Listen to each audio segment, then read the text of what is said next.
tagumpay o kabiguan, ng ligaya o lungkot. Kaya marapat lamang na tanggapin si Jesus bilang tagapagligtas at Panginoon. At matapos yun ay panariwain ang katapatan at paglapit sa Kanya bawat araw o day by day. Ang day by day ay naglalayong umalalay sa pang-araw-araw na pamumuhay. Narito po si Kuya Ed Lapis sa mensaheng pinamagatang The Secret Source of Sickness.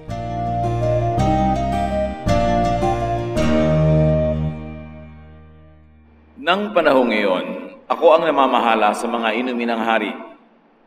Binigyan ko siya ng kanyang inuming alak. Noon lamang niya ako nakitang malungkot. Tinanong niya ako, bakit ka nalulungkot? Tingin ko sa iyo'y wala ka namang sakit. Nehemia 2:1-2. Ang lungkot at ang sakit ay madalas na pinagsasama. Pag may malungkot, maring dahil may sakit, at kung may sakit, maring dahil malungkot. Ano ang kinalaman ng ating emosyon sa ating kalusugan? The secret source of sickness. Yan ang ating pag-aaral at kasihan nawa tayo ng ating Panginoong Diyos. Ama, salamat po sapagkat kayo'y tagapagpagaling at nawa ang aming mga karamdamang pisikal, emosyonal, spiritual ay patuloy ninyong mapagaling sa aming pananalig at pagdulog sa inyo. Mangusap po kayo, Panginoon, ng may kapangyarihan. Speak to us to the point that we can get well, that we may prevent sickness. Forgive us our sins, cleanse us with the blood of Jesus, and speak to us from your throne of love and power. Kayo po ang maging tagapangaral. Gamitin yung lingkod nyo. Dadaluyan ang inyong mga pagtuturo, subalit kayo ang nais naming marinig. Lead us unto greater health, greater wellness. In the name of your Son, Jesus, we pray with thanksgiving. Amen. There is a very thin line between sadness and sickness. Many physical illnesses come from and are manifestations of negative emotions. Increasingly, this is being proven by many researches and experiments around the world. If you are cheerful, you feel good. If you are sad, you hurt all over. Proverbs 17:22. Buong linaw, sinasabi ng kawikaan, kung ikaw ay masayahin, maganda ang nararamdaman ng inyong katawan, ngunit kung ikaw'y malungkutin, marami kang iba't ibang uri ng mararamdamang sakit. Integrative medicine connects diseases with negative emotions. According to Dr. Eric Francisco, a licensed medical doctor who also gives holistic and homeopathic wellness treatments, anger weakens the liver, grief, the lungs, worry, the stomach, stress, the heart and the brain, fear, the kidney, and so on. Marami nang natagpuan ng siyensya na koneksyon sa pagitan ng negative emotions, mga damdaming hindi masaya, malungkot, mahirap, at mga sakit lalong-lalo na ng mga internal organs. Inversely, many physical diseases could be traced to bitterness, sorrow and loneliness, isolation and depression. Bagamat may mga sakit na talaga namang dahil sa mikrobyo, mayroong clinical reasons, may pathological reasons, pero maraming ang dahilan ay spiritual at emotional. Kaya maraming sakit na traceable to anxiety, pressure, even to over-competitiveness, to fear and nervousness, jealousy and envy, frustration, failure, helplessness, at lalong-lalo na sa guilt feelings. Kaya maraming sobrang relihiyoso at panatiko, maraming sakit. Kung sino pa yung napaka-relihiyoso at panatiko, yun ang magagalitin, yun ang bugnutin, yun ang masyadong emosyonal, kasi nagkakaroon ng sakit pagka laging feeling guilty. That is why Jesus is the foremost healer. Paano ginagamot ni Jesus ang ganitong mga sakit? His healing method first deals with negative emotions. The treatment style of Jesus was holistic, even preventive. Pagsusuriin natin ang pakikitungo ni Jesus sa mga may sakit nung siya ay narito sa lupa, Jesus' prescriptions for guilt was forgiveness. Mahirap magkaroon ng pag-uusig ng sariling budhi. It is very difficult to deal with the feeling of guilt. But how do you deal with guilt? Guilt is brought about by your concept or idea of sin. Pagka sa tingin mo ikay nagkasala, nagkamali, nagkulang, magigilty ka. Pero sinong taong hindi nagkakasala, hindi nagkukulang at hindi nagkakamali? Kaya mas religyoso ka, mas lagi kang feeling guilty unless you understand the teaching of Jesus that what Jesus gives to guilty people is forgiveness. Pagpapatawad. The prescription of Jesus for guilt is not to expect you to be perfect, is not punishment, but forgiveness. Kaya nakakagaling ng husto. When Jesus saw how much faith they had, He said to the crippled man, "My friend, your sins are forgiven." Mark 2:5. Maraming pinatawad si Jesus at ang lalaking ito, nung pinatawad niya, tumayo at binuhat ang kanyang higaan dahil dati niyang sasakyan yon at siya'y lumpo. Many religious groups and persons are very, very focused on making people feel guilty, on condemning people, in judging them, and in imposing very impossible standards. That's why one of the side effects of misguided religiosity is illness, emotional sickness, mental sickness. Kaya maraming relihiyosong tao ay mga pasyente rin ng mga psychiatrist. Sobrang dissonance, sobrang pagdadalawang loob. Kasi iba ang itinuturo ng mga doktrina at ine-expect ng simbahan at iba naman ang tunay na nagagawa sa totoong buhay. Nahahati ang loob, nasisiraan ang loob, at kuminsan nasisiraan ng bait ang mga panatiko. Kaya ang sagot ni Jesus doon, forgiveness. O makasalanan ka, gawin mo ang the best. Kung hindi mo maabot, yung nagkukulang ka, ihingi ng tawad at pinapatawad. Hindi ipinaparusahan dahil hindi ka naging perfect. That's why we hide in the blood, in the perfection of Jesus. That's why He is our Savior. He saves us from unrealistic, unreachable standards of the religious. Gagawin mo yung kaya mong gawin, pero yung kulang mo, ipapupuno mo kay Jesus. Kaya ang nakakakilala kay Jesus talaga, tumatanggap sa Kanya sa tunay na diwa ng kung ano ang turo ni Jesus, ang nagiging bunga sa kanilang buhay, kapayapaan. Dahil alam nila na ang mga kulang ay pinupunan ng pag-ibig ni Jesus. Ano ang prescription ni Jesus for rejection? Acceptance. Pagtanggap. Malaking sakit ang ibinidulot sa emosyon at sa katawan ng rejection. Kaya mga malaming bata, nung lumaki sila feeling rejected, they're almost psychologically dysfunctional. Galit sa mundo, hindi marunong magmahal, hindi marunong tumanggap ng pagmamahal, laging negative, at lagi na lamang parang gusto makabawi sa mundo. For rejection, Jesus prescribes acceptance. Nakakapagpagaling. Jesus entered Jericho and was passing through. A man was there by the name of Zacchaeus. He was a chief tax collector and was wealthy. Jesus said to him, "Zacchaeus, come down immediately. I must stay at your house today." So he came down at once and welcomed him gladly.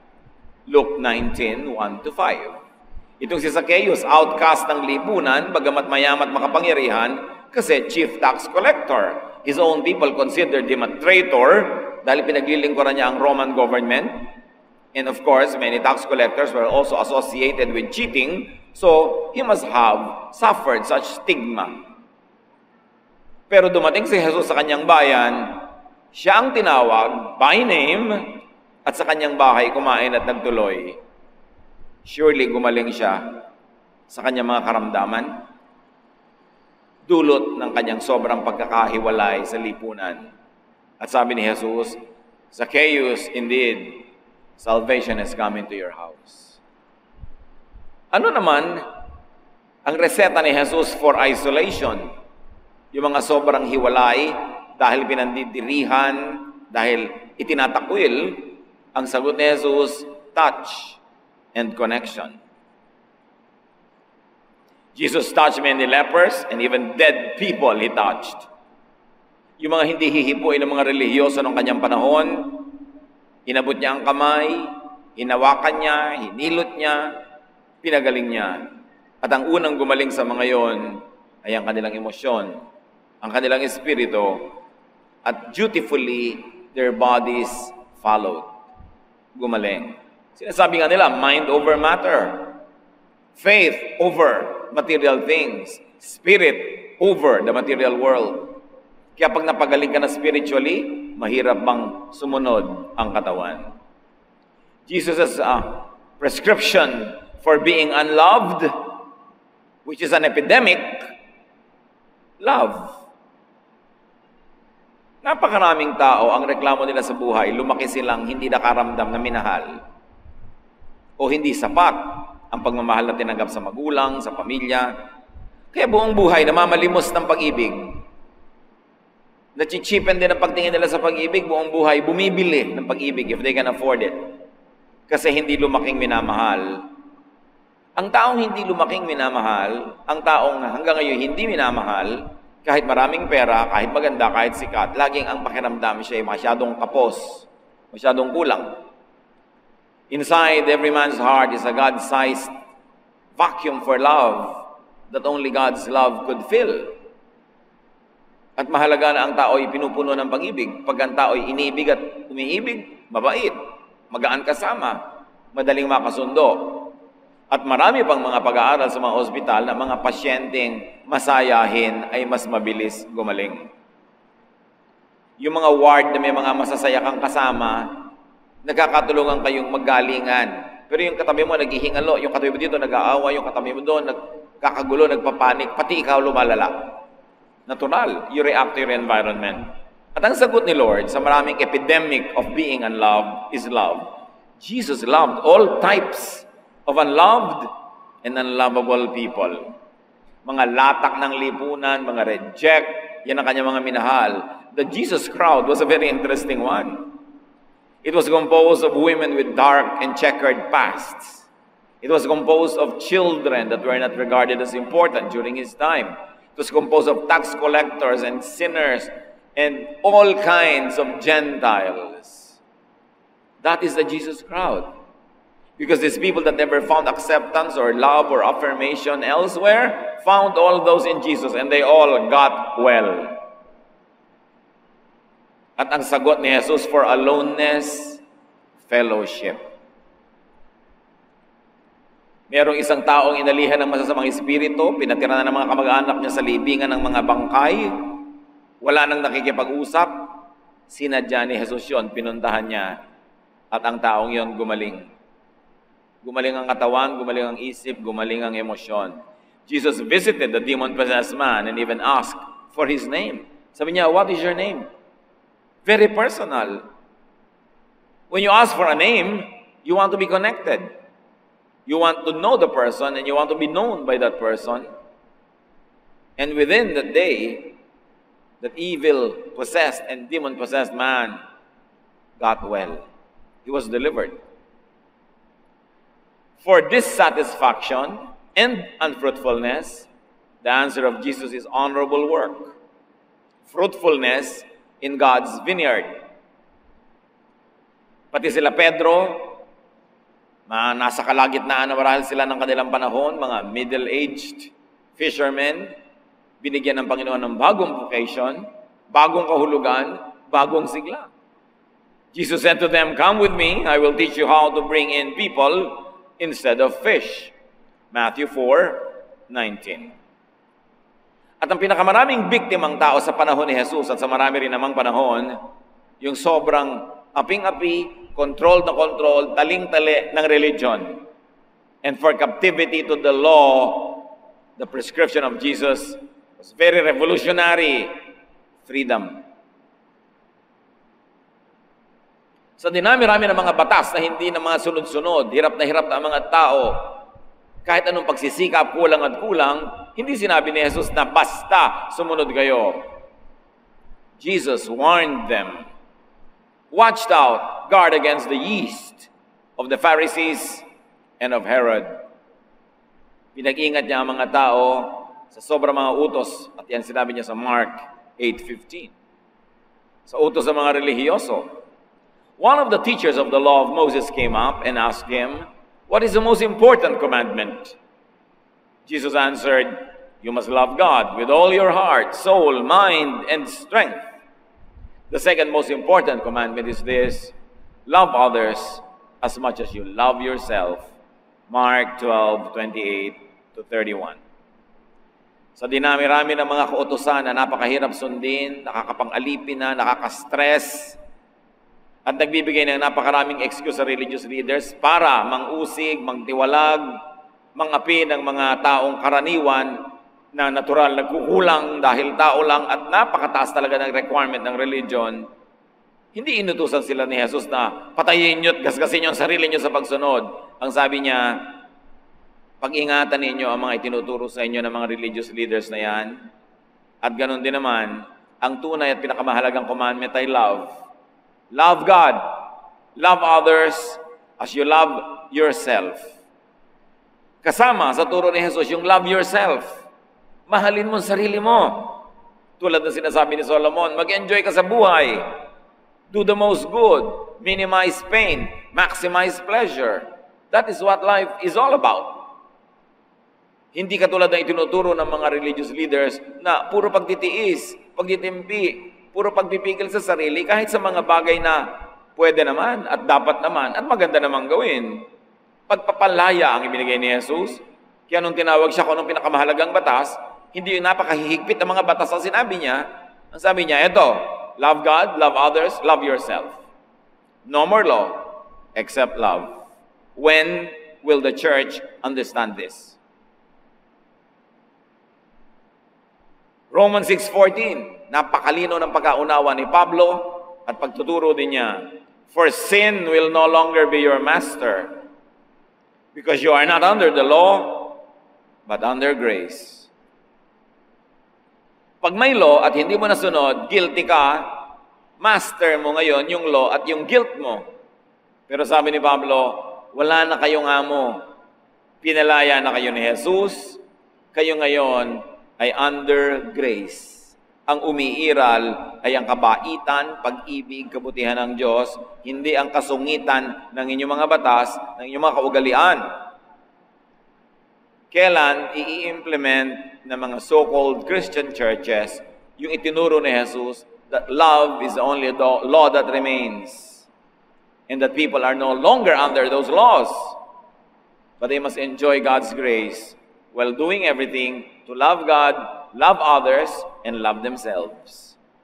Siyempre, yung love others, may mga accompanying laws yun. Ibig sabihin, maging mabuti ka, mabait ka, polite ka. Hindi naman naging lawless ang mga tunay na mananampalataya at sumusunod kay Jesus. May magong law, tempered by, guided by, love. Kaya pag hindi loving, huwag mo nalang gawin. It will be against the law of love. At maraming mga religious strictness, hindi loving. When you implement it, you actually don't love people. You make them suffer. That's why we must put Christ back to Christianity. We must put Jesus back in His church. Kasi yung mga teaching niya ang nawala at nakapanaig muli ang mga Pharisees matapos ang panahon ni Jesus. Ano ang prescription ni Jesus sa tiredness? Rest. And this is religious tiredness. Tired of too much religiosity. If you are tired from carrying heavy burdens, come to me and I'll give you rest. Take my yoke upon you, put it on your shoulders, and learn from me. I am gentle and humble, and you will find rest. This yoke is easy to bear, and this burden is light. Matthew 11:28-30. Pahinga ang ibinibigay ni Jesus. Yung expectation of perfection, binibigyan ka niya ng pahinga, grace ang pinapairal, love ang pinananaig, mapapahinga ka. Matitigil ka sa pagkukunwari, pagbabalat kayo, lalo pa nga may itinatago ka talaga na hindi mo naman matanggal-tanggal nandun. Itatago mo pilit. Pag itinago mo, you will live in hypocrisy, you will be haunted by guilt, you will get sick. That's why Jesus wants you well, and Jesus makes you well by loving you, by accepting you for who you are, and then teaching and guiding you to be the better and better version of yourself.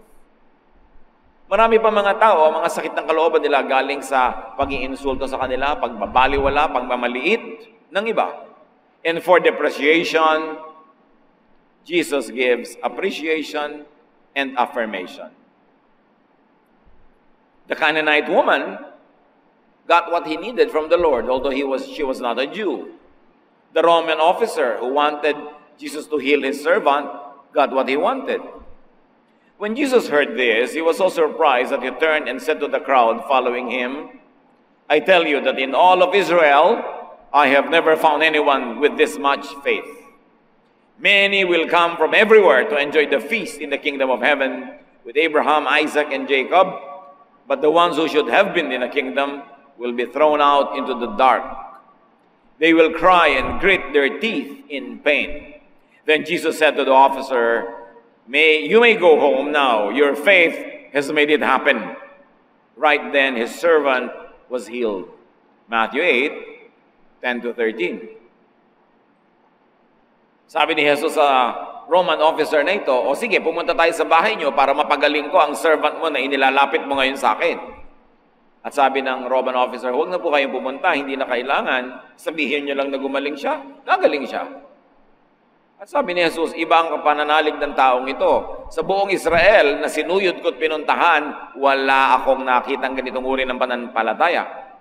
Kaya sabi ni Jesus, kaya kayo mga Hudyo, kayo mga Israelita, ang yayabang nyo, akala nyo kayo na lang anak ng Diyos, kayo na lang ang ligtas, kayo na lang special people. I tell you, sabi that in the feast, in the kingdom of heaven with Abraham, Isaac, and Jacob, itong mga Gentile na ito na may pananalig ang maiimbitahan at makakasalo ng mga patriarchs. Hindi kayo ng mga Israelita na ang yayabang ninyo, akala nyo kung sino na kayo, ang mangyayari sa inyo, itatapon kayo sa labas, sa dilim, at doon magngangalit ang inyong mga ngipin, dahil kayo ang mapupwera. Jesus said that.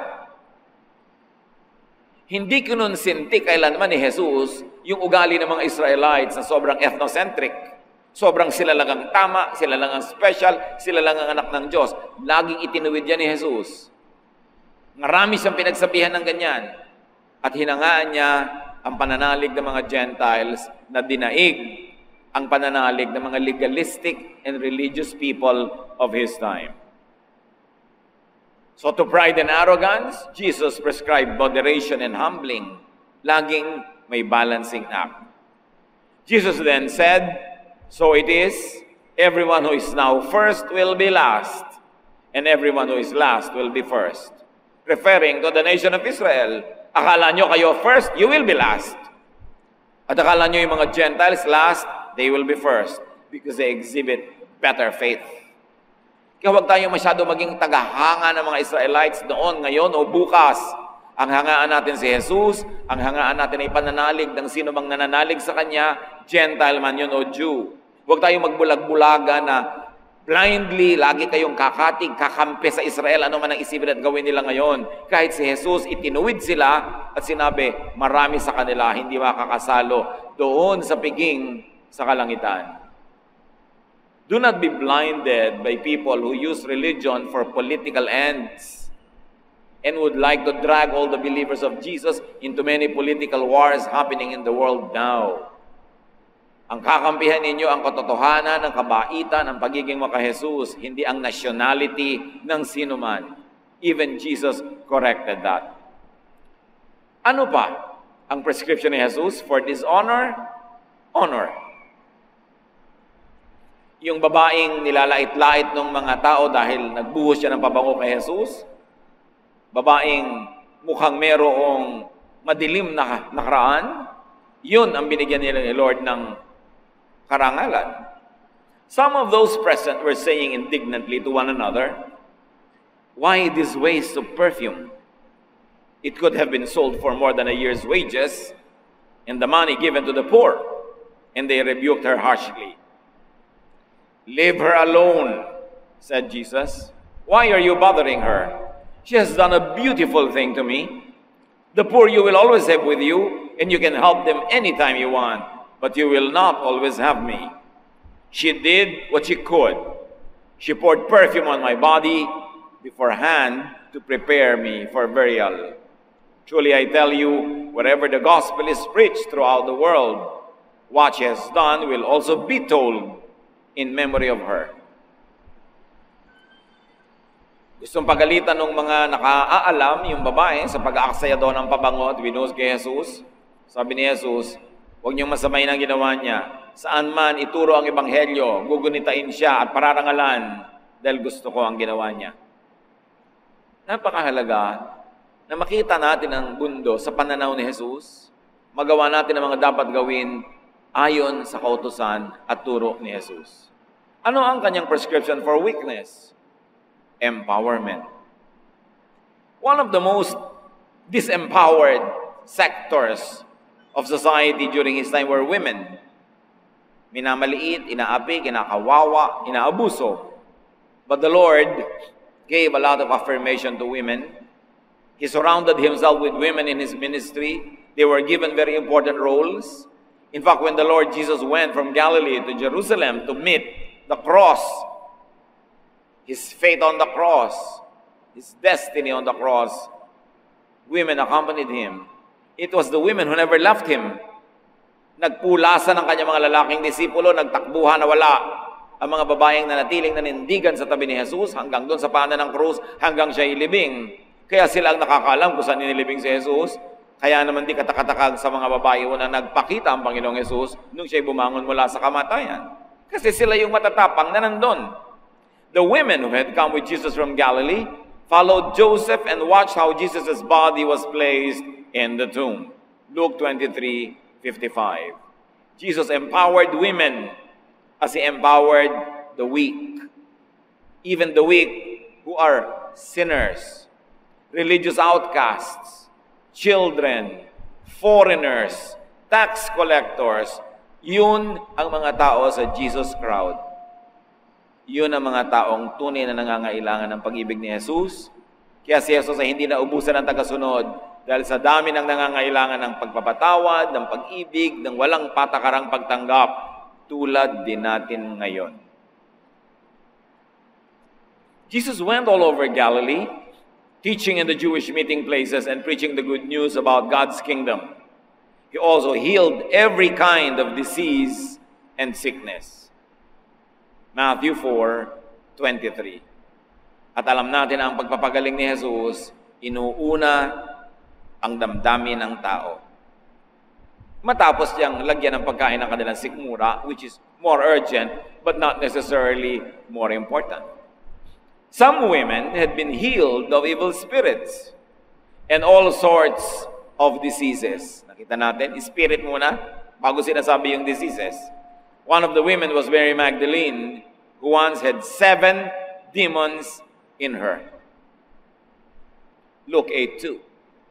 Si Maria Magdalena daw ay may 7 demonyong nakakubabaw sa kanya.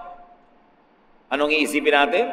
Physical demonyo ba yun? May maitim, may buntot, may kaliskis, may sungay, may dalang malaking tinidor?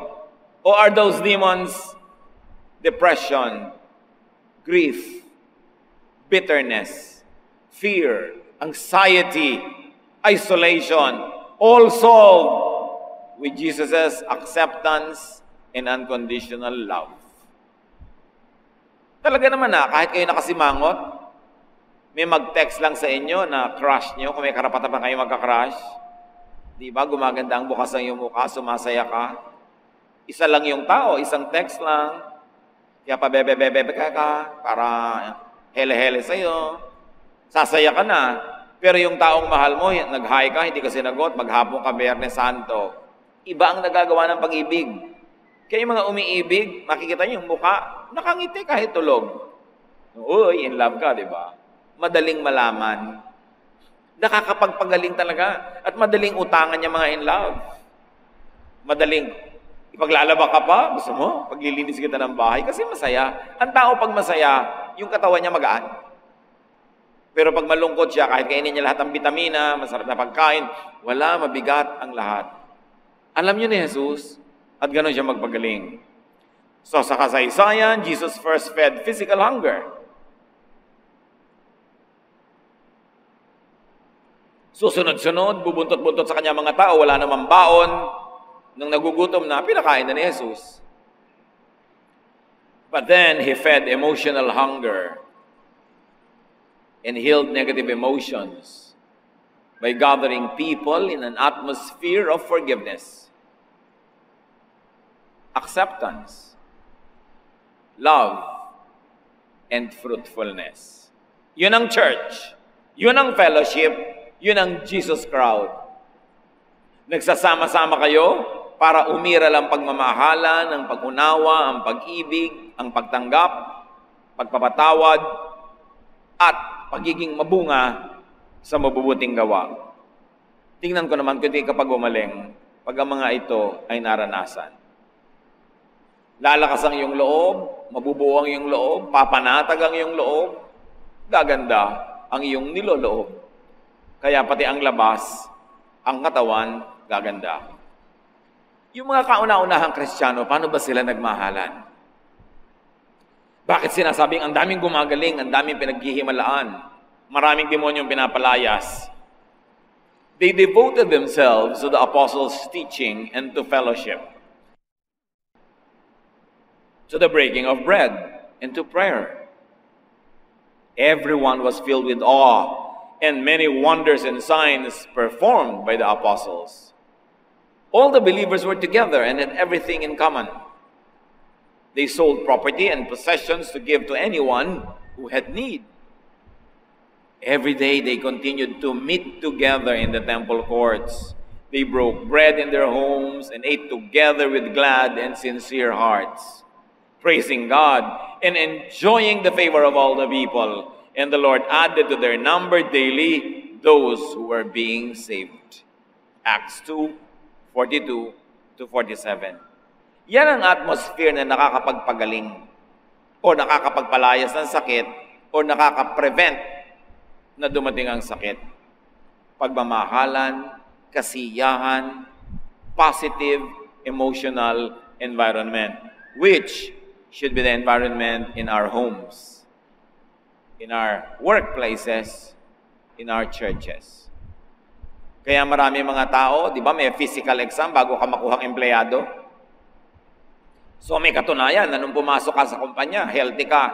Bakit pag magre-retire ka na, kung takot-takot ng sakit mo, bukod sa baka kung ano nung kinain mong hindi tama, at tumanda ka na rin, malaking bagay yung stress. Yung intriga, yung gulo, yung ang bigat-bigat ng loob mo dahil papasok ka na naman sa opisina, magkakasakit ka nun. Kaya mahalaga gumagawa tayo ng environment na positive ang atmosphere. Nakakapagpagaling. Binanggit na natin yes, may mga sakit talaga na pathological, talagang galing sa mikrobyo, galing sa infection, pero maraming sakit galing lang sa kalungkutan, sa stress, sa unhappiness. So, let us be agents of Jesus' love. Let us help other people heal by loving them, by understanding them, or at least by not expecting too much from them and setting them free from our police-like gaze and watching. Pagaanin natin, paluwagin ang buhay ng kapwa. Yan ang gusto ni Jesus na gawin natin. Do your good works and glorify your Father in heaven. We know that Jesus heals. And Jesus' acceptance, forgiveness, and love heals and prevents illness and relapse. Mga magulang, tularan ng pag-ibig ni Jesus. Mahalin ang inyong mga anak. Kahit hindi sila ang ine-expect nyo sa mundong ibabaw. Kahit yung lumabas na anak ninyo ay kabaligtaran ang ine-expect nyo ang itsura. Kuminsan nire-reject dahil lang babae, gusto pala lalaki. nire-reject dahil hindi magaling sa math o ganun, wala dapat ganyanan. Ang magulang ay ibinigay ng Diyos sa lupa para maging tulad ng Diyos, umiibig sa kanyang mga anak ng walang patakaran. Nagpapatawad at lumilikha ng kapaligiran kung saan pag-ibig ang naghahari at umiiral. Raise up your children in an atmosphere of love, and they will be loving, and they will be relaxed. Raise them up in an atmosphere of negative emotion, and they will be problems of society forever. Laging bumabawi sa mundo, laging galit sa mundo, laging pasaway. Pag-ibig talaga, yan ang dapat nating balikan. Nakakapagod magkagalit, nakakapagod din umibig. Di umibig na lang, pareho lang pagod, maganda pa yung bunga. Ang hirap sa atmosphere ng pamilya na awayan ng awayan, bangayan ng bangayan, nakakapagod yun. It's a negative way to deplete your energy. So ubusin mo lang yung pag-ibig mo sa pagmamahal, pagtitimpla ng kape, paglilinis ng hihigaan ng iyong mahal sa buhay, nakakapagod din, pero magandang bunga. Jesus' believers and followers are to be like Him, not the Pharisees. Sa church, huwag kayong church bully. Huwag laging nanguusig, nanguhusga, naghahanap ng kasalanan ng iba. Hindi ganun si Jesus. Pharisees ang ganun. At ang mga ganung tao nakakapagod kasama, magkakasakit ang laging kasama. If we say we are His, we must follow the example of Christ. 1 John 2:6. So do not do the works of the Pharisees. They only make people sick and tired. They make people more sick. But do His work, the work of Jesus, not of the devil. A thief comes only to rob and kill and destroy. I, Jesus says, came so that everyone would have life and have it to its fullest. John 10:10. So Jesus' believers are to help people heal, be well, and stay well with forgiveness, acceptance, affirmation, and love. Meron isang ina na pumunta sa akin minsan, nagpapa-counsel, disappointed siya sa kanyang anak na lalaki dahil hindi yung gusto niya ang nangyayari sa buhay ng anak niya. At sabi niya, anong gagawin ko? Sabi ko, why don't you just be a loving mother? Hindi yung gusto mo nangyayari, pero hindi rin naman mangyayari yung gusto mo kahit ipilit mo. Ang mangyayari, magkakahiwalay kayo, itatakwil mo siya o lalayo siya sa'yo. Sabi ko, why don't you just be a loving mother? Kaya ka inimbento ng Diyos bilang ina, magpakaina ka na lang. Huwag ka na maging hukom, huwag ka na maging pulis, maging ina ka na lang, o nanay, o tatay, o kapatid. Kaya tayo may pamilya, yun ang last refuge. Kung hindi ka matanggap ng lipunan, sinusuka ka ng iba, sa pamilya man lang, mapahinga ka. Kaya yung pamilya dapat, atmosphere niyan, pagmamahalan at pagtanggap. A new command I give you, love one another. As I have loved you, so you must love one another. By this, everyone will know that you are my disciples, if you love one another. John 13, 34-35, Jesus speaks. Is anyone among you sick? Let them call the elders of the church to pray over them and anoint them with oil in the name of the Lord. And the prayer offered in faith will make the sick person well. The Lord will raise him up. If they have sinned, they will be forgiven. James 5:14-15. A very misunderstood teaching. Akala ng marami, yung oil may magical powers. Na pag ipinahid sa may sakit si oil, gagaling yung may sakit. Ang dami-dami naman pinahiran, di naman gumagaling. Mali kasi ang pag-unawa. Bakit nakakapagpagaling yung anointing with oil? It is not the oil, it is the social atmosphere in an anointing ministry. Noong panahon, pagka mayroong pagagalingin dahil may sakit, kadalasan, ina-equate ng mga tao ang sakit sa kasalanan. May sakit ka kasi may kasalanan ka. Therefore, may right kami na husgahan ka, may right kami na itakwil ka, may right kami na pagalitan ka. Ganon ang kanilang kustumbre noon. Kaya ang may sakit na isolate, hindi pinupuntahan, lalo nagkakasakit-sakit. Itong anointing, para mangyari, pupunta ang mga namumuno ng kapatiran doon sa may sakit. E di sila man kung nagkakagalit, magbabati-bati muna sila dahil paano sila pupunta doon bilang isang grupo, magkakaroon na ng atmosphere of forgiveness and love sa kanila pa lang. At kung pupunta sila sa may sakit, obligado sila na kung may kasalanan yung may sakit na yun, patatawarin nila. At kung sila ang may kasalanan, hihingi sila ng tawad. So magkakaroon ng patawaran. Magkakaroon ng positive, emotional, and spiritual climate. And then, ipapanalangin nila and lalagyan nila ng langis at sabi, gagaling yan. Hindi yung langis. Yung magandang samahan, the reconciliation, the granting of forgiveness, the fellowship, heals the emotion and the spirit of the sick person and his body will follow. Hindi talaga yung langis yun. Yung environment necessitated by this kind of ritual. May forgiveness, may connection, fellowship, restoration of relationships, merong love, and all of that will heal a sick person. Kung ang sakit niya hindi pathological, hindi mikrobyo, hindi infeksyon, kundi emotional and spiritual. So let us help make people's lives easier and more restful and peaceful by extending to them the love and wisdom of Jesus. Uproot the spiritual cause of many illnesses. Avoid and get rid of negative emotions. Get rid of all bitterness, rage, and anger, brawling and slander, along with every form of malice. Be kind and compassionate to one another, forgiving each other, just as in Christ God forgave you. Ephesians 4:31 to 32. Yan daw ang alisin, mga negative emotion. At paghaharian ka ng Diyos, kasama doon lulusog ka. Therefore, rid yourselves of all malice and all deceit, hypocrisy, envy, and slander of every kind. Like newborn babies, crave pure spiritual milk, so that by it you may grow up in your salvation.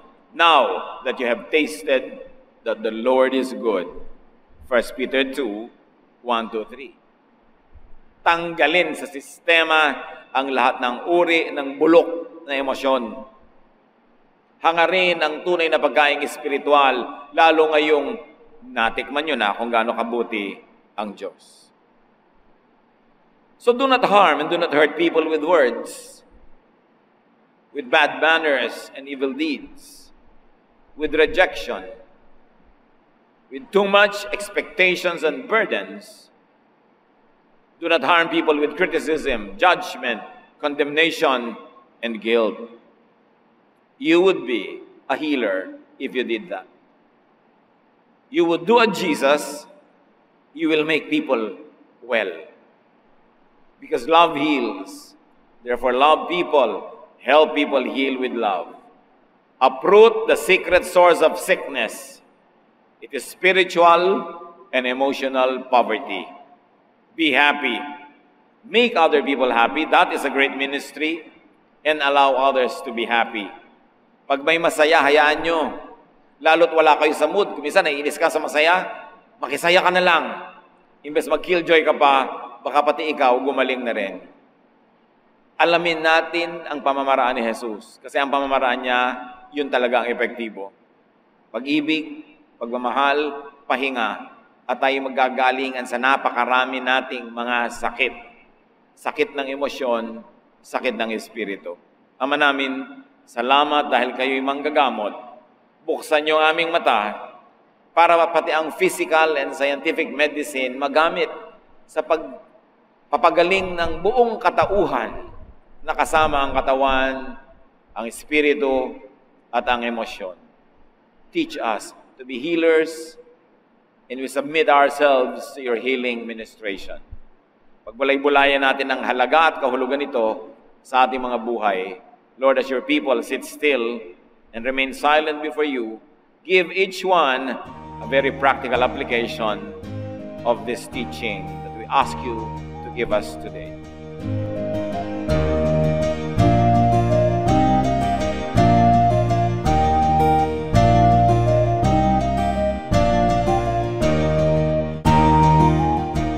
Ang katatapos pong mensahe ni Kuya Ed Lapis ay pinamagatang The Secret Source of Sickness.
Napakasarap pong pag-usapan at itampok ang mga hiyas ng ating bayan, at ngayon po ang ating itatampok na hiyas ay isang kasabihan. Ang mga kasabihan po ng ating bayan ay talagang tunay na hiyas sapagkat kailangan ng katalinuhan, ng damdamin na malalim at ng bukas na kaisipan upang sa pang-araw-araw na buhay ay makakita ng mga batas ng buhay, generalizations in life na maaaring mai-apply natin sa pang-araw-araw at pangkalahatang mga kalagayan natin. Ang atin pong mga magulang, ang ating mga ninuno ay nakapag-ipon ng mayamang koleksyon ng mga kasabihan. Kasabihan na nagmula sa pang-araw-araw at tunay na mga karanasan. Mga karanasan na nilinis, sinubok, at dinalisay ng panahon. At ang atin po ngayong hiyas na itatampok ay ang kasabihan na kahoy na babad sa tubig, sa apoy huwag ilapit. Pag nadarang at nag-init, sa pilitang magdirikit. Yan po ay galing sa koleksyon ni Thelma Quintanar at mga kasama sa UP Cultural Dictionary for Filipinos. At kahit naman hindi natin tumabasa doon, ito'y nadidinig natin sa matatanda. Ang maganda nga lamang po ay patuloy natin itong marinig at bigkasin at iparinig sa mga bata, sa mga darating pang henerasyon. Pag ang atin pong mga kasabihan ay hindi na natin naipasa sa darating na saling lahi, yan po'y mamamatay na lamang. Mawawala na ng paggamit na pang-araw-araw at kapag nawala yon, lugi po tayo. Napakalaking bahagi ng karunungan ng ating collective experience as a nation ang mawawala kapag ating tinalikuran at hindi ginamit ang mga kasabihan. Alam niyo naman po, maraming mga kabataan pag nakakarinig yan, nakokornihan, but it only shows us kung gaano kagrabe ang miseducation at brain damage na nangyayari sa ating bayan. Dahil ang lahat ng mga tama at magaganda at mga dakila ay nakokornihan ang mga young people. At ang kanilang dinadakila ay mga artista, mga singers na wala namang maiturong mabuti.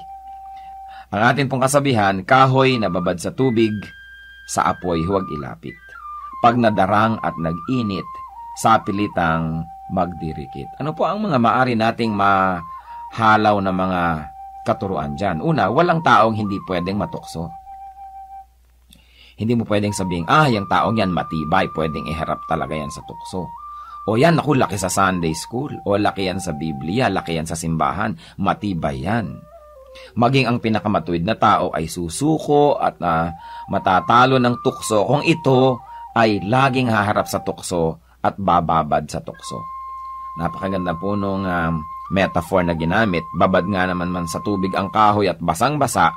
Pero kung lagi niyong ilalapit sa apoy at tatagalan niyo ng paglapit doon, yan ay matutuyo, madadarang at magdirikit, mag-aapoy din yan.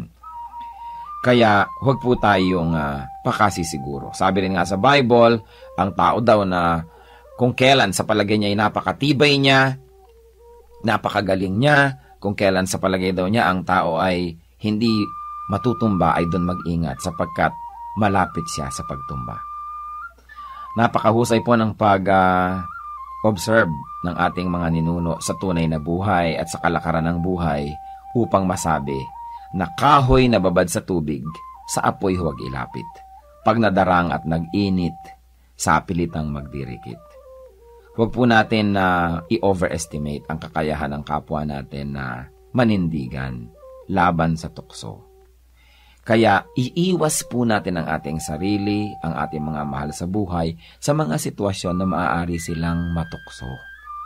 Maski gaano kalaki ang pagtitiwala natin sa kanila at sa kanilang nakaraan, maski gaano pa kalaki ang ating pananampalataya na sila'y magiging matibay, makabubuting iiwas sila o ang ating mga sarili sa tukso.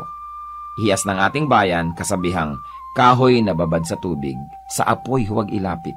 Pag nadarang at nag-init, sa pilitang magdirikit.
buhay. Noon ang Diyos sa puso isang katang isip lamang. Ngunit ngayon siya ay katotohanan.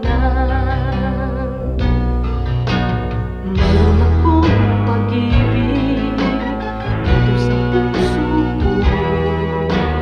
Mayroon akong pag-ibig nais kong ibahagi lagi sa inyo. Mayroon akong pag-ibig na hindi mamamatay. Mayroon akong pag-ibig, ito ay panghabang buhay. Mayroon akong pag-ibig, ito ay panghabang buhay. Mayroon akong pag-ibig, ito ay panghabang buhay.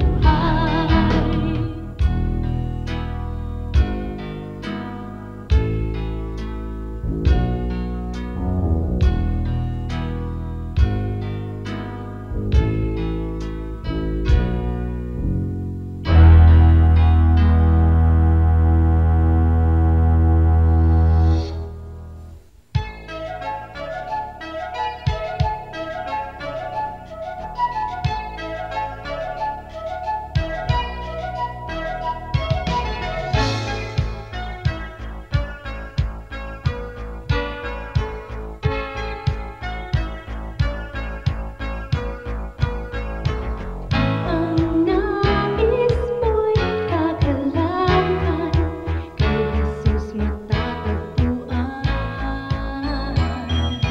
Kagalakang di pagmamaliw, ngayon at magpakailanman. Kahit sa kabila man inyong pagdurusa, kung siya ang kasama ay kayang magsaya.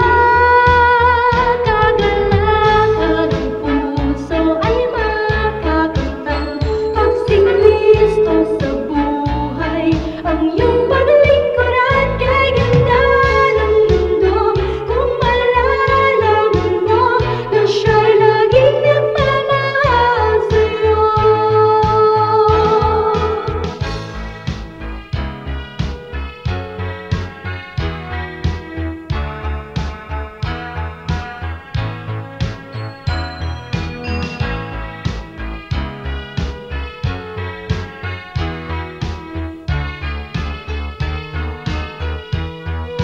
Kahit sa kabila man ang iyong pagdurusa, kung siya ang kasama ay kayang magsaya. Kagalakan ng puso ay makakantang pag si Kristo sa buhay. Ang iyong paglingkuran kay ganda ng mundo, kung malalaman mo na siya'y laging naghihintay sa'yo. Kay ganda ng mundo, kung malalaman mo.